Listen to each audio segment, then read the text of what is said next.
జై శ్రీమన్నారాయణ. శ్రీమద్ భగవద్గీత 2వ అధ్యాయం 29వ శ్లోకం. ఆశ్చర్యవత్ పశ్యతి కశ్చిదేనం ఆశ్చర్యవత్ పదతి తదైవ చాన్య ఆశ్చర్యవశ్చైన మన్య శృణోతి శ్రుత్వాప్యేనం వేదన చైవ కశ్చిత్. 30వ శ్లోకం. దేహి నిత్యం అవధ్యోహం దేహి సర్వస్వ భారత తస్మాత్ సర్వాణి భూతాని నత్వం శోచితుమర్హసి.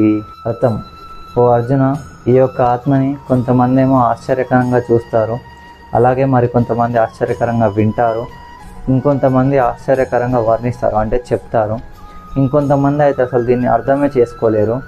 కానీ ఓ భరతవంశీయుడా, ఈ యొక్క ఆత్మ అనేది ఎప్పుడైతే శరీరంలో ఉంటుందో, శరీరం బయట ఉన్నా కూడా ఇది ఎప్పటికీ చావబడలేదు అంటే చంపబడలేదు, ఎవరు కూడా దీన్ని చంపలేరు.